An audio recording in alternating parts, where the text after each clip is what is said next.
കിരൺ, പൃഥ്വിയോടൊപ്പം അഗ്നി പകരാൻ കിരൺ കൂടി നിൽക്കും.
ഈശ്വരാ.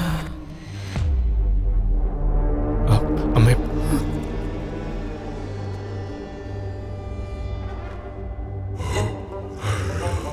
അയ്യോ, തീ കെട്ടുപോയല്ലോ. ഇത് കാറ്റടിച്ചിട്ടാ. ഒന്നുകൂടെ കത്തിര്. കത്തിച്ചോ? ദുശകനമോ ലക്ഷണക്കേടോ എന്തെങ്കിലും ആണോ തിരുമേനി? അറിയില്ല. വലിയ ദോഷപാപങ്ങൾ ഏൽക്കുന്ന രീതിയിൽ മഹാപാപങ്ങൾ എന്തെങ്കിലും കുടുംബത്തിലുള്ളവർ ചെയ്തിട്ടുണ്ടെങ്കിൽ ഈ പൂജ നടക്കില്ല.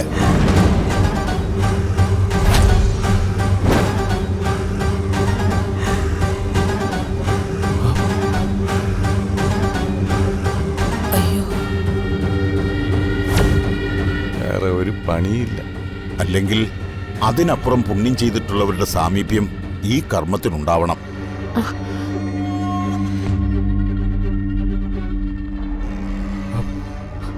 ദൈവമേ, എന്തൊക്കെയാണാവോ ഇവിടെ നടക്കുന്നത്? ഈ വീട്ടിൽ ആരാത്രയ്ക്ക് മഹാപാപികള്?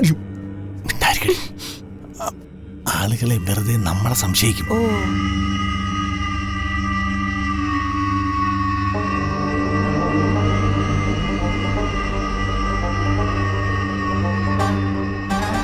ഒന്നൂടെ കത്തിച്ച് നോക്കിയാ പോരെ? വെറുതെ ഇങ്ങനെ സംസാരിച്ചു നിന്നിട്ട് എന്താ കാര്യം?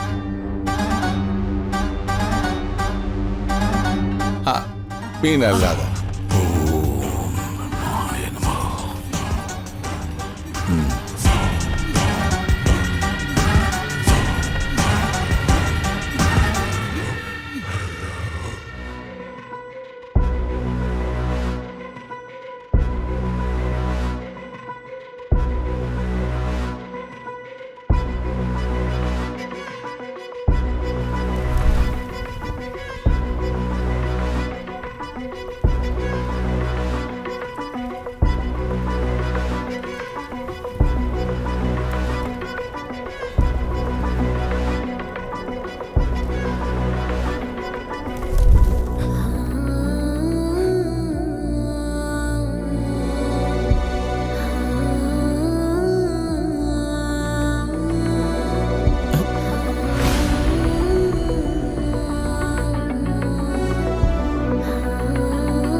യഥാർത്ഥ അവകാശിയായ കിരൺ ഇവിടെ നിൽക്കുമ്പോൾ രണ്ടാമത്തെ മകനെ കൊണ്ട് തിരി തെളിയിക്കാൻ നോക്കിയ ഈശ്വരൻ പോലും അത് സമ്മതിക്കില്ല.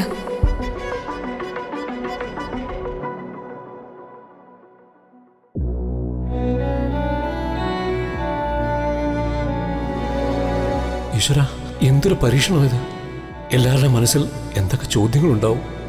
എല്ലാം അറിഞ്ഞു വെച്ചുകൊണ്ട് ഈശ്വരന്റെ മുന്നിൽ നിന്ന് കള്ളത്തരം കാണിച്ച അതിന് അഗ്നി പോലും കൂട്ടു നിൽക്കില്ല. എന്തെങ്കിലും ഇപ്പൊ ചെയ്തേ പറ്റൂ.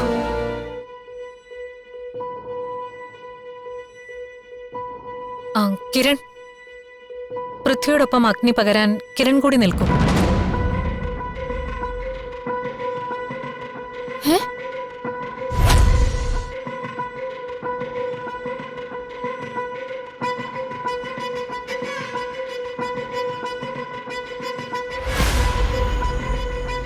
അപ്പൊ പൃഥ്വിയോ? എന്തിന്? കിരൺ എന്തിനാ പൃഥ്വിയോടൊപ്പം നിൽക്കുന്നേ? വീട്ടിൽ ആരും അല്ലാത്ത, ഈ കുടുംബവുമായി ഒരു ബന്ധവും ഇല്ലാത്ത ഇവൻ എന്തിന്റെ പേരില ഈ പൂജയ്ക്ക് ഇവിടെ നിൽക്കുന്നത് തന്നെ എനിക്കറിയില്ല.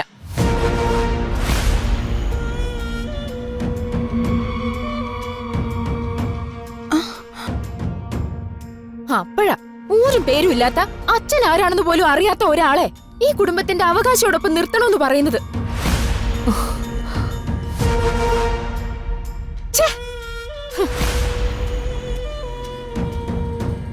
അതെ, പൂർണിമയ്ക്ക് എന്തെങ്കിലും മാനസിക പ്രശ്നം ഉണ്ടെങ്കിലേ അതിന് ഏതെങ്കിലും ഡോക്ടറെ കാണണം. അല്ലാതെ കുടുംബത്തിൽ നടക്കുന്ന ഒരു ചടങ്ങേ അലങ്കോലമൊക്കെ നോക്കുവല്ല വേണ്ടത്. ഞാൻ അങ്ങനെ പറഞ്ഞത് എന്താണെന്ന് നിങ്ങൾക്ക് മനസ്സിലാവാത്തതുകൊണ്ടാ ഇങ്ങനെ എതിർക്കുന്നത്. മനസ്സിലാവാതിരിക്കാൻ ചേച്ചി പറഞ്ഞത് ഫോറിൻ ലാംഗ്വേജ് ഒന്നും അല്ലല്ലോ. അതല്ല അഷിതേ, ഈ വീട്ടിലാ കിരൺ ഇപ്പൊ താമസിക്കുന്നത്. അതുകൊണ്ട്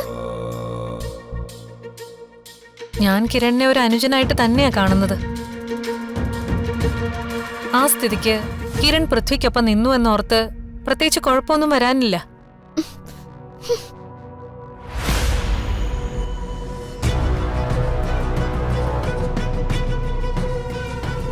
മനസ്സിനും അതിലെ ചിന്തകൾക്കും വളരെ വലിയ പ്രാധാന്യമാണുള്ളത്.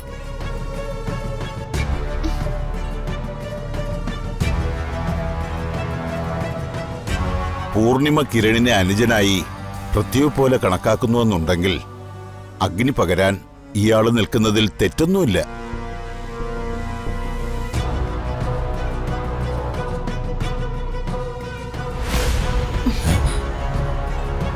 തെറ്റും ശരിയൊന്നും എനിക്കറിയില്ല. പക്ഷേ ഇവനൊന്നും ഇതെന്റെ ഒപ്പം ചെയ്യാൻ ഞാൻ സമ്മതിക്കില്ല.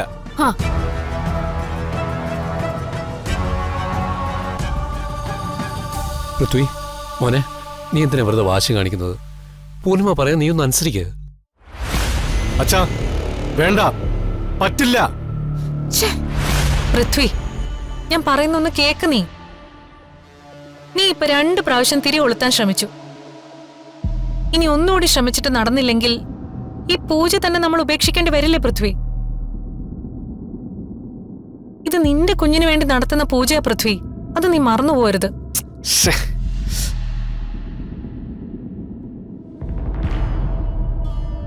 വരൂ കിരൺ, വാ.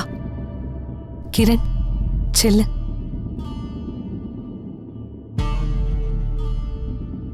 കിരൺ ചെല്ല്. അതെ.